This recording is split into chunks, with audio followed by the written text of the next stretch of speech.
menemukanku, selamatkan dan pulihkanku.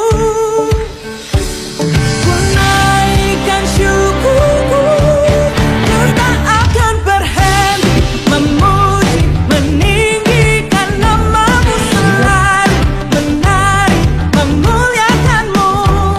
Dibebaskan, dibangkitkan, hidup yang Kau beri dan kini hanya untuk-Mu. Shalom, shalom, shalom. Apa kabarnya, saudara kasih Tuhan? Wow, hati saya bersuka cita bisa menghampiri kembali setiap saudara melalui materi small group yang saat ini ada di hadapan saudara sekalian.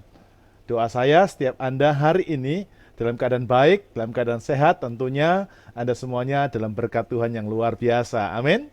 Kita akan segera memulai small group kita pada pekan ini. Mari kita akan bersatu hati dan kita akan berdoa. Mari kita berdoa.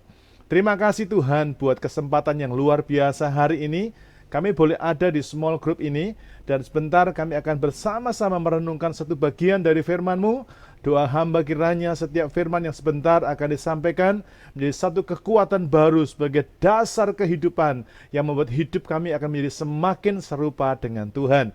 Berkati kami, berkati hamba-Mu yang menyampaikan kebenaran ini, biar firman kebenaran ini hidup bagi setiap kami. Beri pengertian kepada kami Tuhan. Di dalam nama Tuhan Yesus, kami siap untuk mendengar dan belajar dari firman-Mu. Bersama-sama kita berkata, amin. Puji nama Tuhan.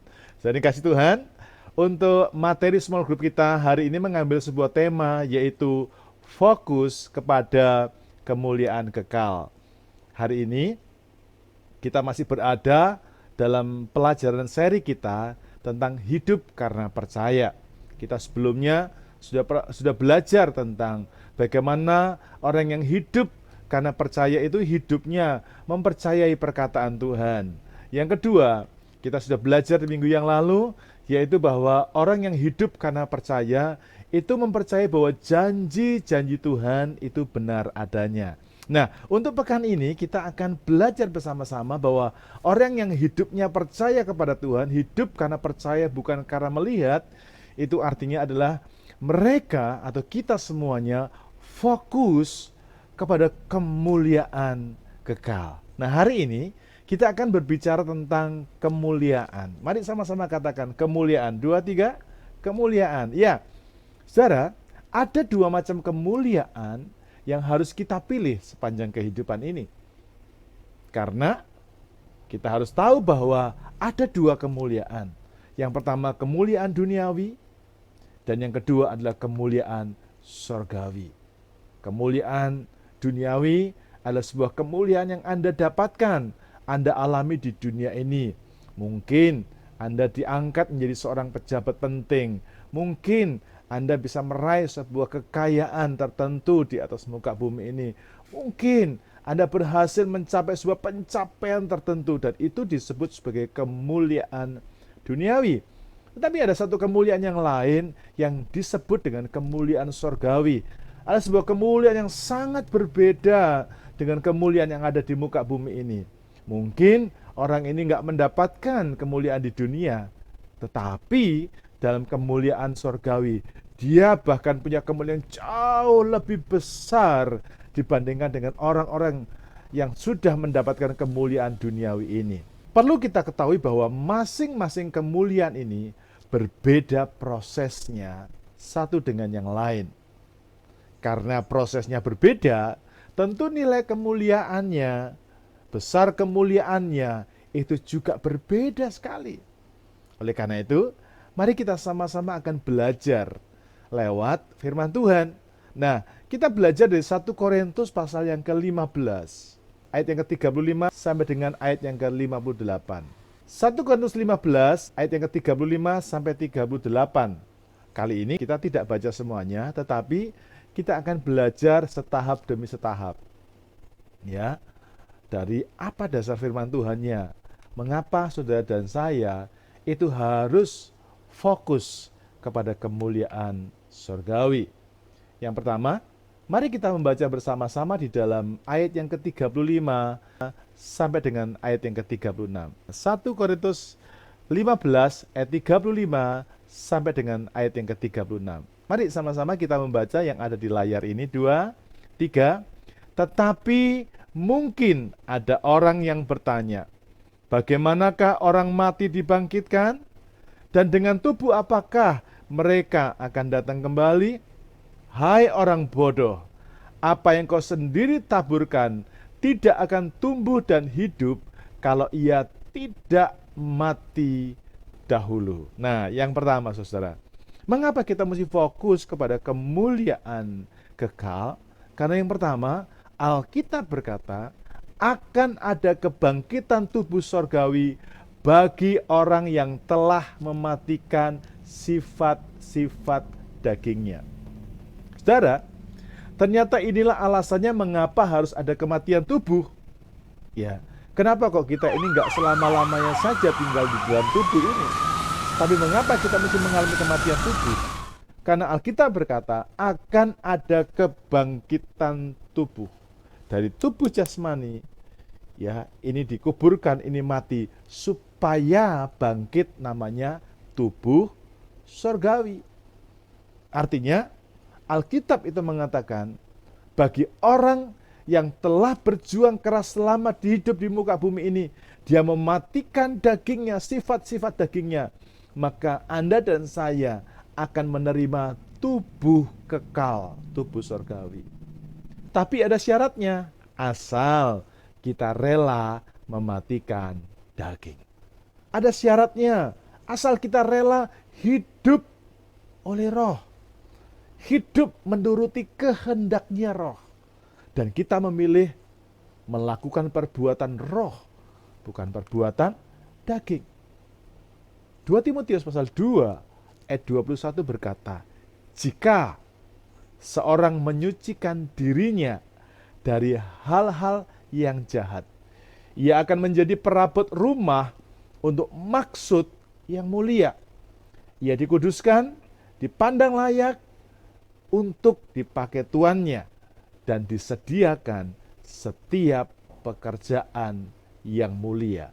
Anda memperhatikan firman Tuhan ini. 2 Timotius pasal 2 ayat 21 berkata, jika. Nah, kata jika itu artinya syarat. Ada syarat yang Anda dan saya mesti lakukan. Jika seorang menyucikan diri, syarat. Ketika Anda menyucikan diri itu artinya Anda memisahkan diri, Anda membuat hidupmu berbeda dari orang yang lain, Anda menyucikan diri dari hal-hal yang jahat. Perhatikan, ia akan menjadi perabot rumah untuk maksud yang mulia. Jadi Tuhan sudah bagikan ini bagi kita. Kalau Anda memenuhi syaratnya, sebagai orang yang mematikan sifat-sifat dagingmu selama engkau ada di muka bumi, maka Tuhan sendiri akan mempersiapkan sebuah kemuliaan. Saudara dikuduskan, saudara dipandang layak untuk dipakai oleh tuannya melakukan pekerjaan-pekerjaan yang mulia. Sekali lagi ingat ya, kalau kita tidak mau mematikan tubuh daging kita, kalau nggak mau, maka kita tidak akan mengalami kebangkitan dari tubuh surgawi. Maka kita tidak akan mengalami kebangkitan tubuh surgawi. Jadi, kebangkitan tubuh surgawi itu hanya diberikan kepada orang yang mau mematikan sifat-sifat dan keinginan daging kita selama di bumi. Oleh karena itu, ayo pilihlah untuk mau mematikan dagingmu. Ayo pilihlah untuk meninggalkan cara hidupmu yang sama seperti orang-orang di dunia, yang tentunya tidak sesuai dengan hatinya Tuhan. Amin. Sekarang kita lihat yang kedua. Mengapa kita harus fokus kepada kemuliaan yang kekal? 1 Korintus 15 ayat 39 sampai 42. Sama-sama kembali kita baca ya. 2, 3. Bukan semua daging sama. Daging manusia lain daripada daging binatang, lain daripada daging burung, lain daripada daging ikan. Ada tubuh sorgawi dan ada tubuh duniawi. Tetapi kemuliaan tubuh sorgawi lain daripada kemuliaan tubuh duniawi.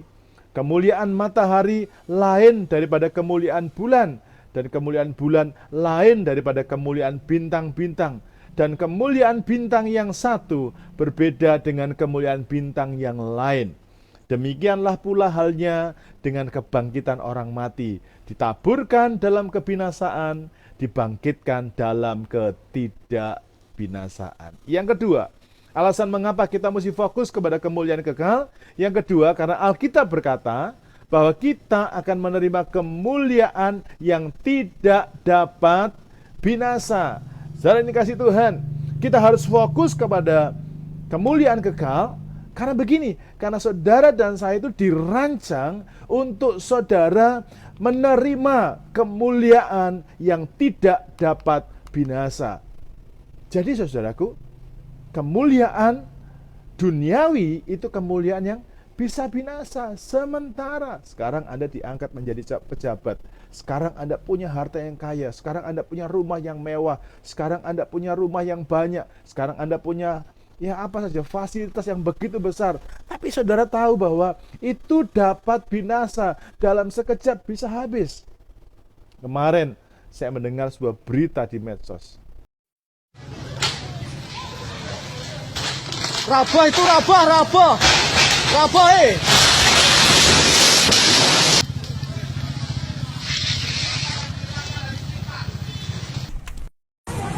Pamat gambu roboh yang digepok.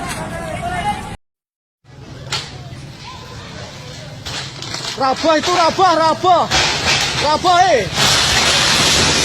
itu rabah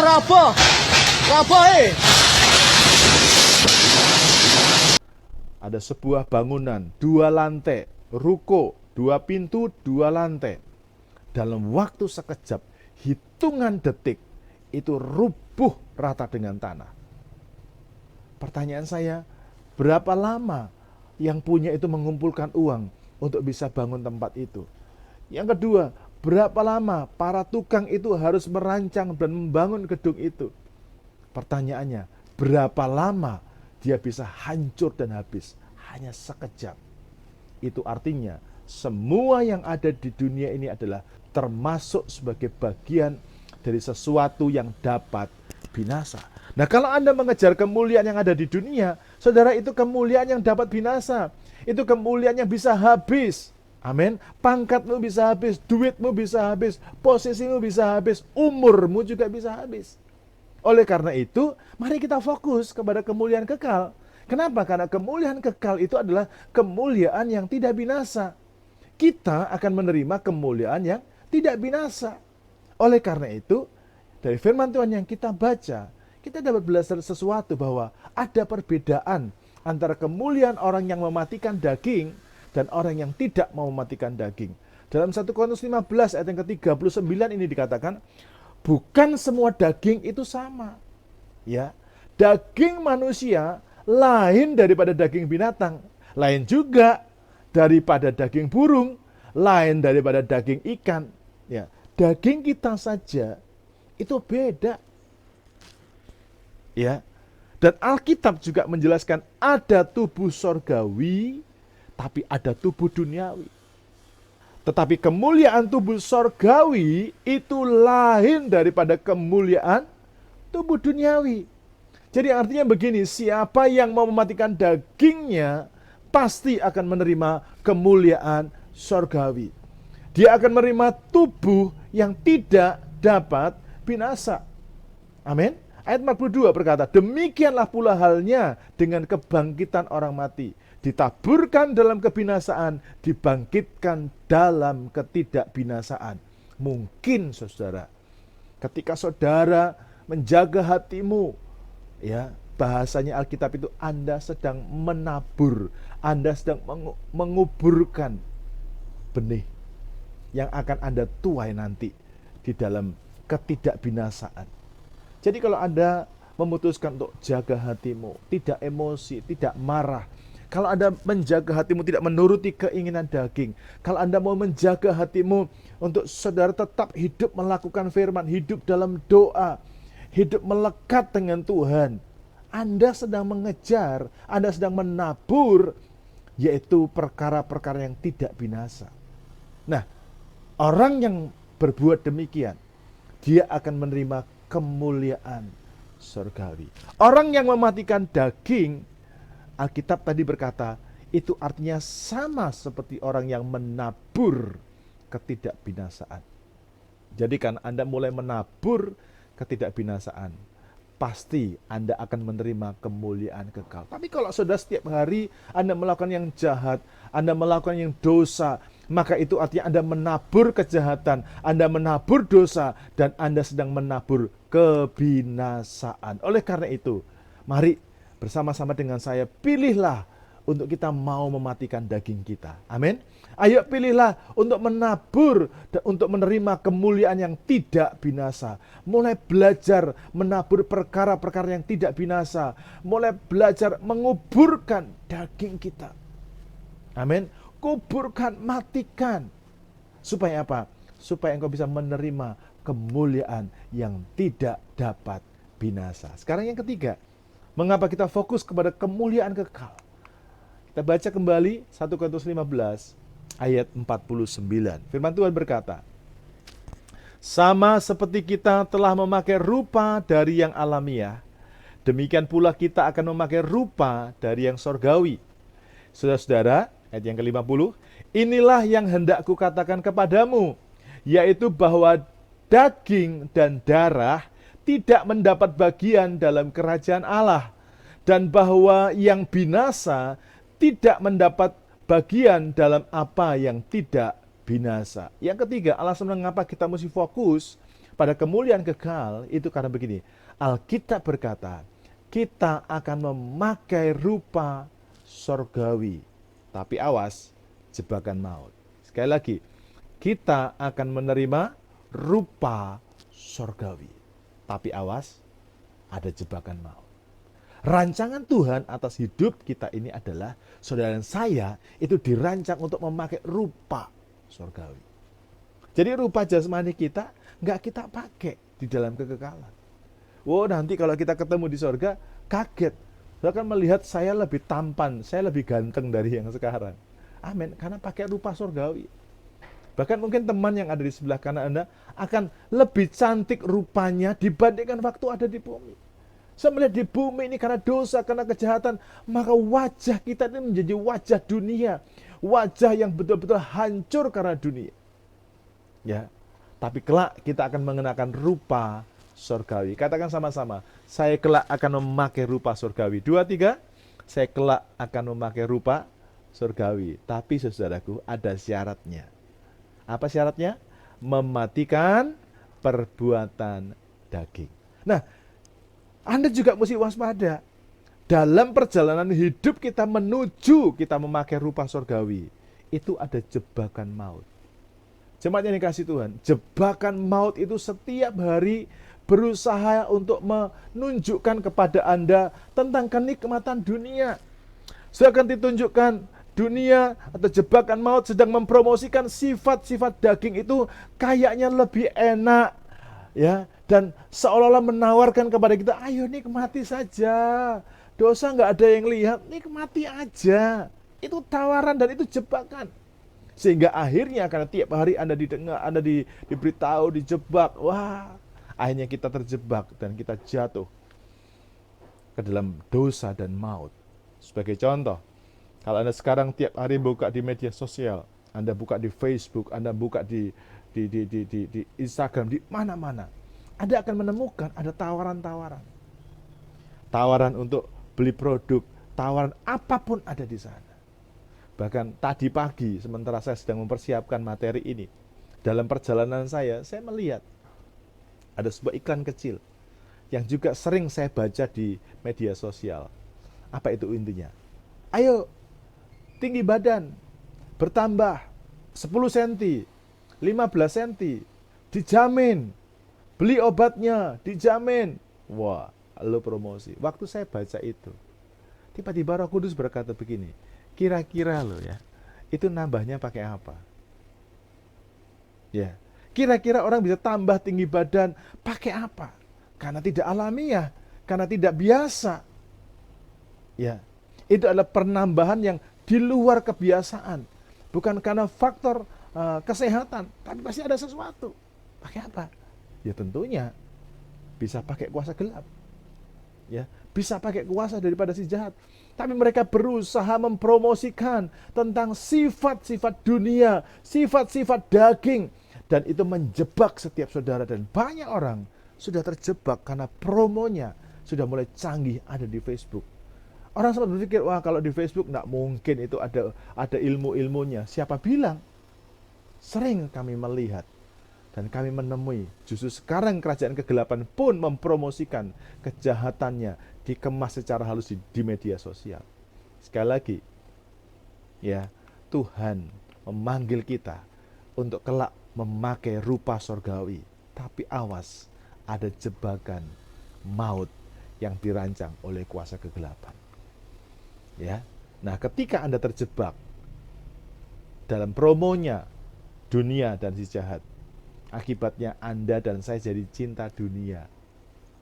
Kita akhirnya mulai melakukan dosa setiap hari. Kita tidak memakai rupa surgawi dan kita nggak berhak, kita kehilangan hak kita untuk kita bisa memakai rupa surgawi. Karena itu, di akhir dari materi ini, saya ingin sekali lagi mengajak Anda, ayo pilihlah untuk mau mengenakan rupa surgawi dalam kekekalan. Ayo pilihlah untuk menolak dan meninggalkan kenyamanan dunia ini. Karena kita harus memakai rupa surgawi. Sebab itu Anda dan berani membuat keputusan. Saya mau tinggalkan, saya mau kuburkan sifat-sifat daging. Dan saya akan menuju kepada janji Tuhan, yaitu mengenakan rupa surgawi. Doa saya, setelah pelajaran ini selesai, Anda mulai merenungkan untuk tidak sembrono dengan hidup ini. Untuk hati-hati terhadap perjalanan hidupmu, karena Tuhan sudah janjikan rupa surgawimu luar biasa. Tuhan Yesus berkati. Mari kita akan bersatu hati dan kita berdoa. Bapa, sungguh hati kami limpah dengan syukur untuk pelajaran hari ini. Tolong kami Roh Kudus untuk punya pengertian yang lebih dalam bahwa kami harus berfokus kepada kemuliaan kekal.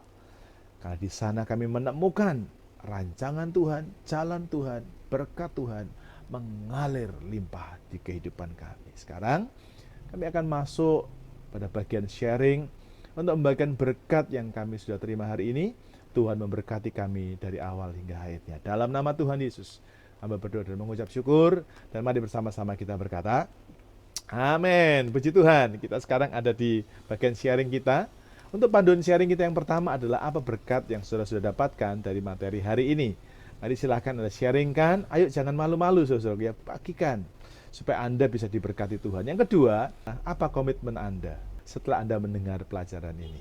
Akhir kata, saya ucapkan selamat membagikan berkat Tuhan dan kita akan berjumpa kembali minggu depan. Tuhan Yesus berkati dan Kasih yang begitu besar, lebih kuat